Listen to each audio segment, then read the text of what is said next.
too. Oh, this is nice, man. This is really nice.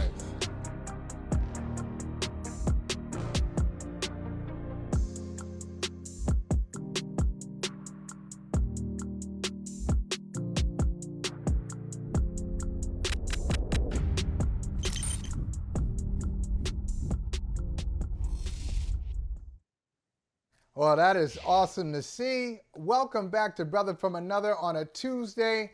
And we have the man of Troy himself, DeMarcus Ware. He's here. And DeMarcus, when you see that HoF 2023 that you signed, it must blow your mind because, look, DeMarcus, I remember like yesterday, I remember when you were drafted by the Cowboys and they were talking to Bill Parcells, and Bill Parcells compared you favorably to Lawrence Taylor. I was like, man, Bill Parcells has lost his mind. He's comparing this dude to LT. But here you are in the Hall of Fame alongside Lawrence Taylor. What's it like? What's all of this been like for you? You know, it's been phenomenal. Just a journey in general of being able to just work so hard, you know, then get released, go to Denver, win a championship, and then them say you're not a first ballot Hall of Famer, right?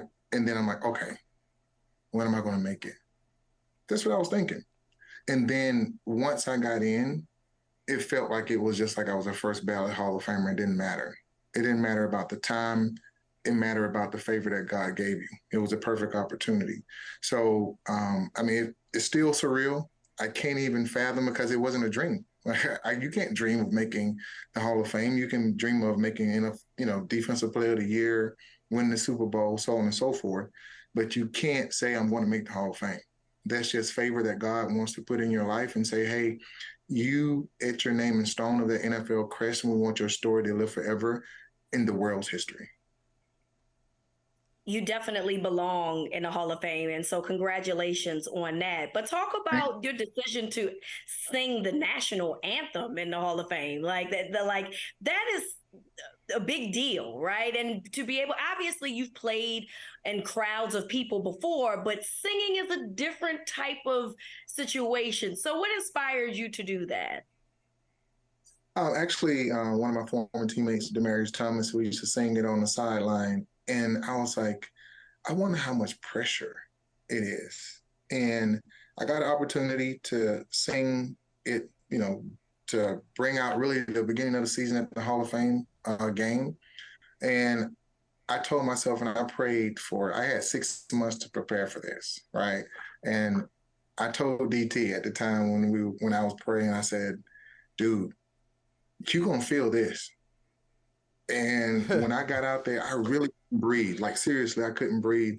And I looked at my vocal coach and I was like, I don't think I can do this. And they were like, 1 minute left, 30 seconds, 20 seconds. I said, DT, you better bring your ass. Like, that's the way I felt.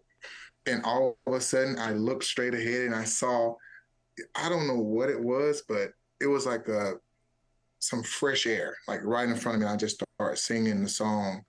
And it was one of the most amazing feelings in my life. And I was like, bro, we did it. And it was one of those things where he got to be my teammate one more time. And that's great. And you mentioned, just a few minutes ago, you said you don't dream about being Defensive Player of the Year, Hall of Fame, all that. You dream about making the league. I'm sure there were moments at Troy where you said, I could do it. How about the moments, were there any moments that you can remember where you said to yourself, I don't think I'll be able to do this? Probably my freshman year.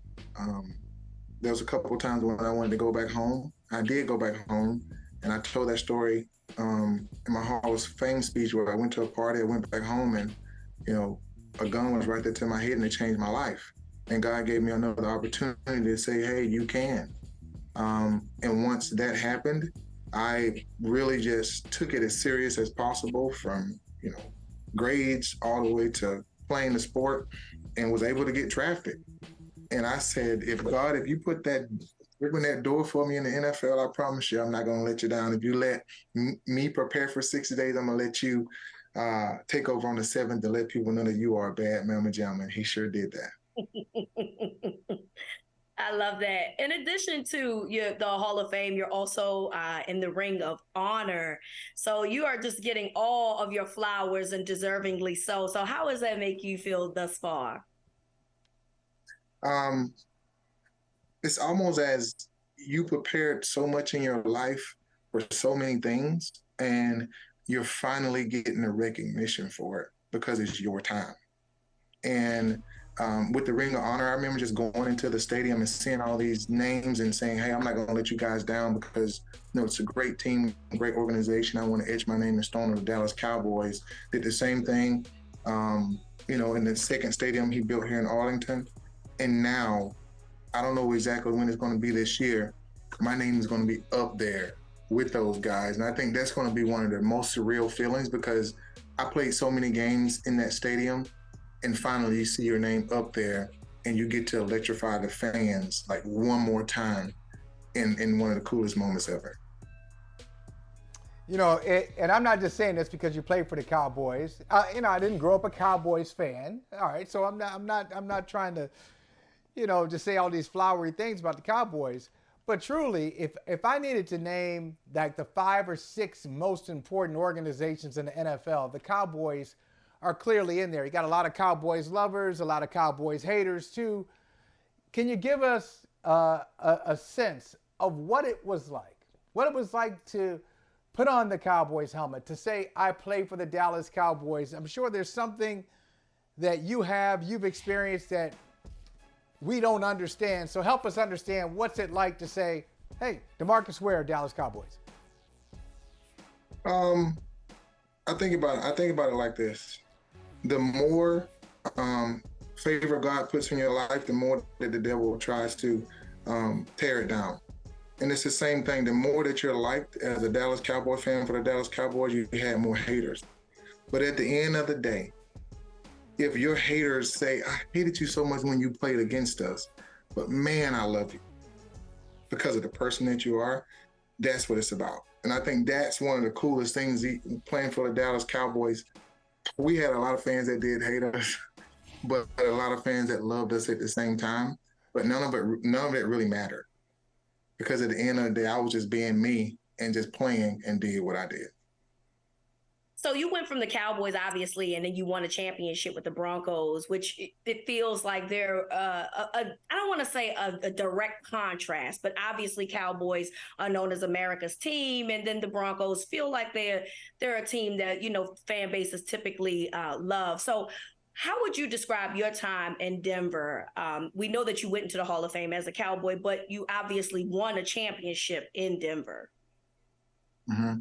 It was truly God's country. When you go to a place where you have one of the fifth wonders of the world with the mountains and the snow, it was life-changing.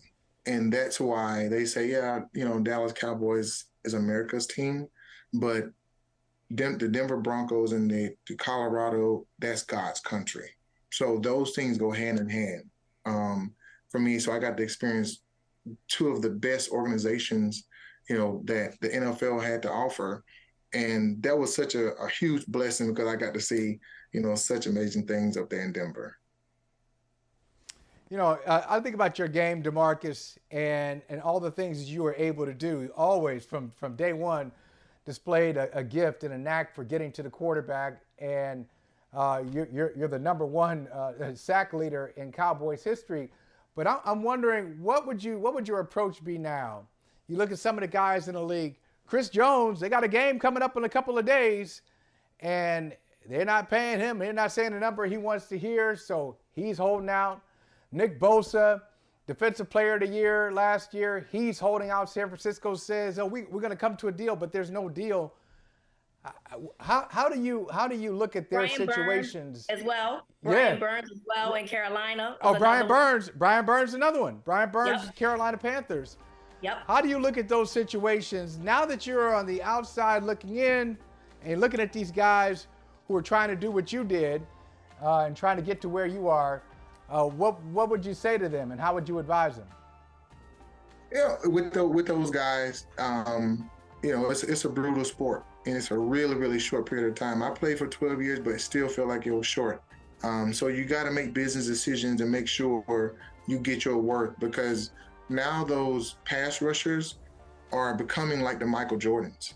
They're passing the ball so much. They're huge playmakers, and you got to get paid that way. It's almost like if they don't, have those pass rushers out there this year, you're not playing with Michael Jordan. That's just the bottom line. So you got to have those playmakers out there. So to those guys, I wouldn't want to hold out, but if you have to, it's a business decision. Absolutely. I completely agree. Well, let's talk about what you're here for, and that is your partnership with DirecTV with business. So tell us about your partnership with DirecTV and what it entails.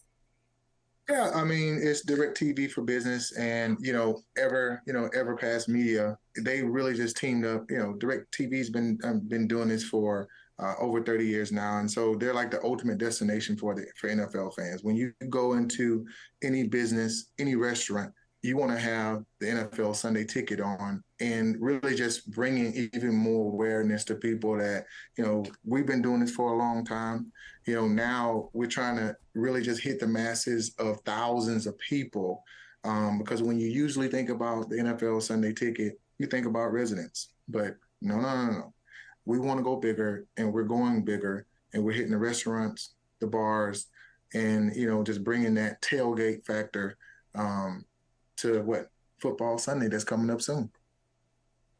Well, it is coming up soon, and we can't get you out of here until we hear how you see this season. Your teams, you got the Cowboys. I don't know if you're going to mention the Cowboys as a Super Bowl contender. The Broncos, if you mention the Broncos as a Super Bowl contender, we might look at you cross-eyed a little bit. I don't know about the Broncos, but how do you see the NFL season playing out as we sit here in early September? As I always say, every team has a chance to win the Super Bowl if the injuries are at a minimal. And when you get into the playoffs, for both teams, it's always been the quarterback getting hurt, a wide receiver or a tackle getting hurt, somebody that's huge to the team. But with both of these teams, if they can make it healthy into the postseason, they got the it factor. They got the captains and everything on the Dallas Cowboys with Dak and DeMarcus Lawrence and Micah. And, you go over there to Denver, same thing with Russell Wilson. You got, amazing coach with Sean Payton. So they have the it, but it always goes down to injuries in the postseason. So, I'm looking forward to seeing what the season has to hold. We'll know around 9 or 10 games in, where everybody's at, but I'm really looking forward to it. All right, last thing for you. Go ahead. Go ahead, Rita. Go ahead. No, it's I the was next just going to say, next I just was going to say, the NFC, the AFC is just so stacked that it feels like Denver has a harder path. But you really love the addition of Sean Payton because they do have the weapons. They have the wide receivers. They have the defense. They have the quarterback. It feels like Dallas has a clearer path into the postseason. So that part is interesting. I think that they have the talent at Denver. The problem is that they're in a conference that a lot of teams are good. Yeah, they do have a lot of teams in that conference that are really good, but I like that underdog factor. Because when we won Super Bowl 50, everybody always just counted us out. You know what? You're not going to beat, Carolina during the Super Bowl. Oh my God, you're not going to beat Kansas City Chiefs. San Diego, it was a hard game. You play a lot of hard games, but if you can get through it, you will crush any NFC team because of so much talent in the AFC. And that's what we did. Well, DeMarcus, thanks so much for taking the time. Congratulations on all of your honors. Hall of Fame, Cowboys Ring of Honor. Nobody will ever wear number 94 at Troy again. You got so many things going on, and here's a little bonus. You've told all those holdouts right now, I'm the Michael Jordan of our team. DeMarcus Ware said it. Put some more zeros on this contract here. Help a brother out. Thank you, DeMarcus. Great talking with you. That's right. More zeros. Thanks for hanging out. Thank y'all so much. Hey, thank you for watching Brother from Another. If you haven't hit that subscribe button, go ahead and do that now. Don't forget you can catch us 3 to 4 weekdays on peacocktv.com and on Sirius XM Channel 85.